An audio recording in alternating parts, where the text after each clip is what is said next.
1000개의 불씨가 타오른다. 어둠 속으로 달려가는 젊은 함성들. 그들의 순결한 용기가 이 땅 민주의 꽃으로 피어났다.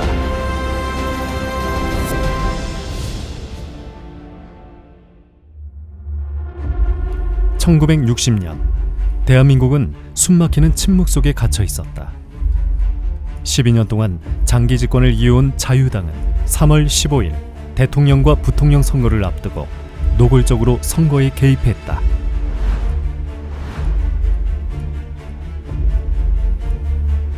학교에서도 예외는 아니었다. 학생을 행사에 강제 동원하고 관제신문 구독을 강요하는 등 정치적 통제와 감시가 일상화되고 있었다. 자유당 정권의 통제에 분노한 학생들의 함성은 1960년 2월 28일 대구에서 먼저 터져나왔다. 경찰의 진압으로 많은 부상자가 발생했다는 소식이 대전에도 전해졌고, 이미 분노로 끓고 있던 대전의 학생들 마음에도 작은 불씨가 타오르기 시작했다.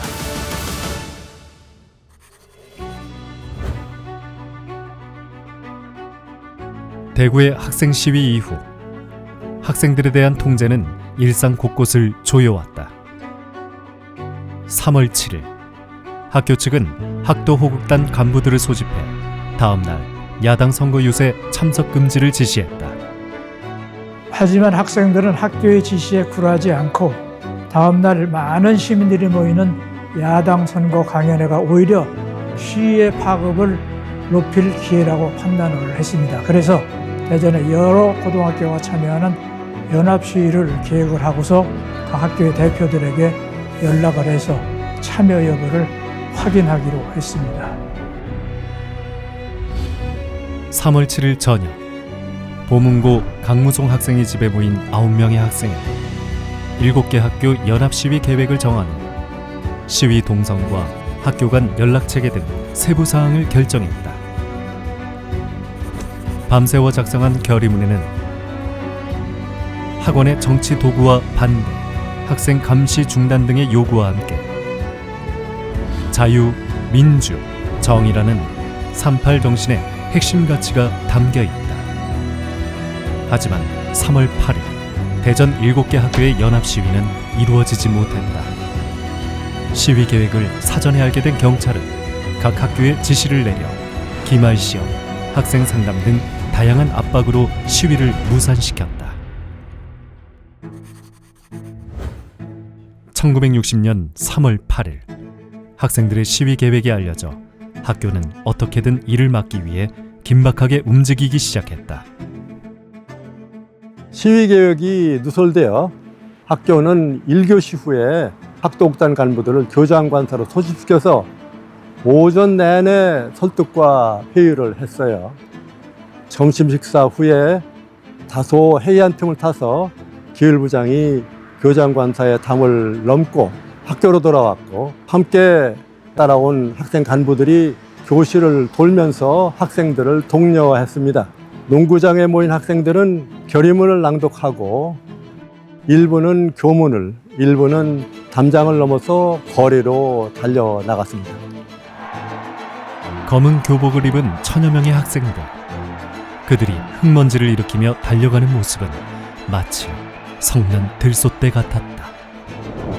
구호를 외치면서 공설운동장으로 향하던 학생 시위대들은 대흥동 내거리에서 무장 경찰들 저지에 부딪혔어요. 경찰 차량이 가운데를 쫙 갈렸고 경찰봉하고 대머리판으로 동원한 폭력적인 진압으로 많은 학생들이 피를 흘리면서 쓰러졌어요. 경찰의 무자비한 진압에 가는 길을 차단당한 학생들은 삼삼오오 흩어질 수밖에 없었다. 대전천을 건넌 학생들은 일부는 중앙시장을 지나 대전역으로, 또 한 무리는 인동시장을 거쳐 대전역을 향해 구호를 외치며 내달렸다. 대전역을 지나 도청으로 향하던 학생들은 기마경찰과 소방차까지 동원된 경찰의 두 번째 저지선인 목척교에서 격렬하게 충돌했다. 이날 시위 중에 선생님 두 분이 수갑에 차인 채 연행되자 학생들의 저항은 더 거세졌고 결국 100여 명이 경찰에 체포되었다. 시위 다음 날인 3월 9일, 언론은 대전 학생 시위를 일제히 보도했다. 사실에 근거한 보도도 있었지만 일부 언론은 학생들을 야당이 휘둘린 불량 청소년으로 몰아붙였다. 정체불명의 청년들이 선동한 사건이라며 시위의 본질을 왜곡하기도 했다.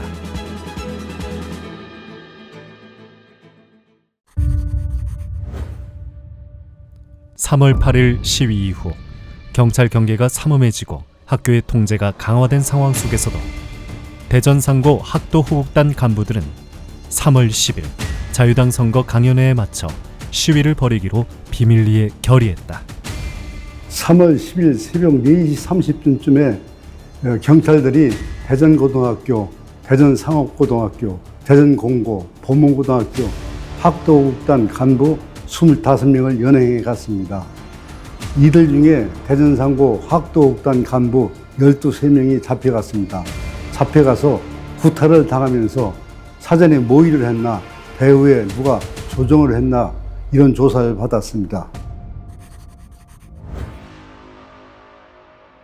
학생 간부들이 새벽에 연행됐다는 소식에 분노한 대전상고 학생 600여 명은 아침 조회 시간을 이용해 학원 사찰 중지하라, 연행된 학생들을 석방하라는 구호를 외치며 시위에 나섰고 경찰은 원동 내거리에 저지선을 치고 막아섰다.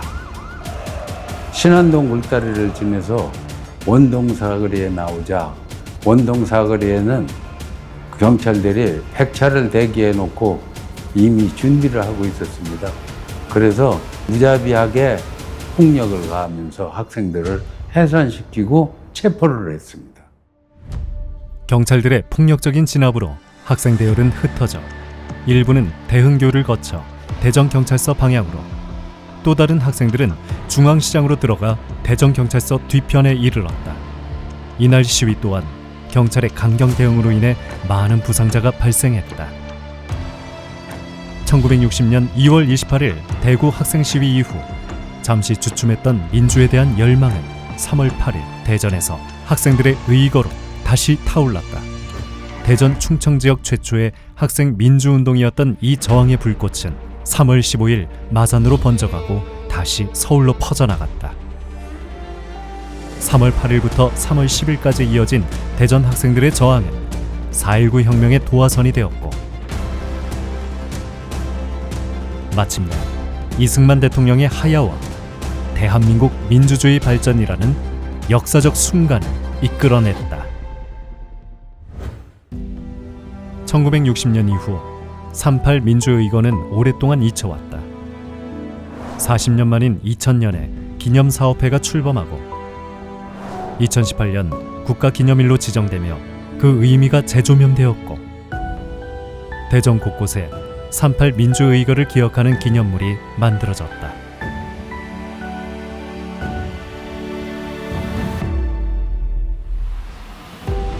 그리고 2024년 11월 19일 미래 세대에게 자유, 민주, 정의의 3.8 정신을 이어줄 3.8 민주의거 기념관이 문을 열었다.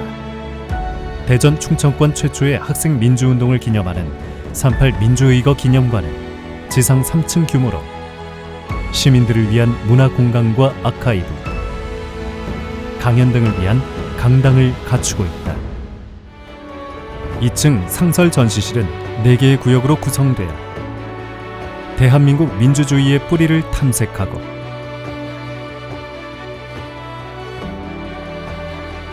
제1공화국 시기 자유당 정권의 실상과 학생 시위의 배경을 알아본 후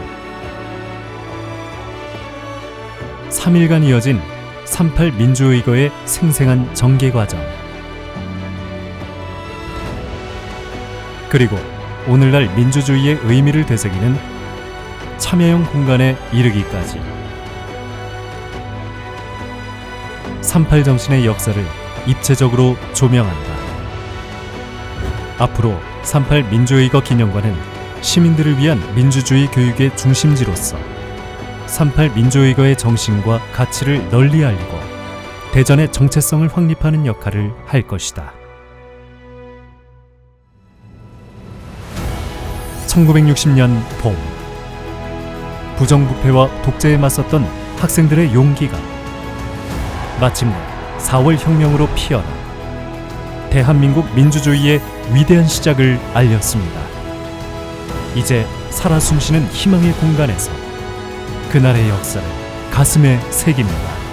시대의 억압을 이겨낸 38 민주정신은 이 땅의 민주주의를 밝히는 영원한 등불로 타오를 것입니다.